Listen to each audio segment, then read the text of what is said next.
Tamulpur commerce college बेनि लांगोनायाव जोङो मोनसे आलारि बाथि सावनाय हाबाफारि लानाय जादों आरो बे हाबाफारिनि गुबै ओंथियानो जाहैबाय थांनाय 18 सेप्तेम्बर खालि क'क्राझारनि उल्टापानि लुंसुं माने हाग्रा ओनसोलाव जोंसार मुसाहारि आरो जनक कुमार ब्रह्म बिथांमोनखौ आसाम पुलिसा नंखायै एनकाउन्टार खालामनानै जोंसार मुसाहारि आरो जनक कुमार ब्रह्मनि थार बिजिरनाय मोननांगौनि थाखाय दाबि खालामनानै केन्डेल फोजोंनाय हाबाफारि बानजायगिरि तामुलपुर दकरा दुलाराय बर' फरायसा आफाद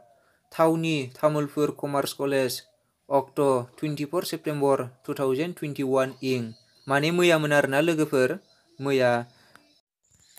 मोनाबिलियाव सावदोंमोन आरोना लोगोफोर जोंनिया कलेजाव।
बेलायावबो सम सम जोङो गावजोंनो गावजा बा पुलिस बा मिलिटारिफोरनि जिखिनि फाव फान्दायनायाव जोंनि गोबां बर' जोहोलावजोफ्रा मुंख्लं जानो गोनां जादोंमोन आरो बै समाव जोंनि माखासे बेबायदिनो लाइमोन फरायफुनाय फरायसा बिथांमोनाबो बेबायदि माखासे आसाम पुलिस बा आसामनि जिखिनि पलिटिसियानफोरनि जि बेलायाव जोङो फाव फान्दाय जानानै गोबां मुंख्लं जानो गोनां जादोंमोन। थिग बेबायदिनो दाख्लै 19 खालारनि बेलायावबो बेनो जादों। जोङो रादाब बिलाइ आरो न'खरनि आरो रायजो राजानि जि बुंनाय बायदिब्ला बिथांमोना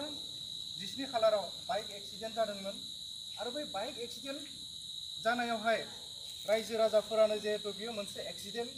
माने केस बे केसखाय बिथांमोना रायजो राजायानो पुलिसखौ कल खालामनानै लिंहरनानै बेखौ पुलिसनि आखायाव गथायनाय जादोंमोन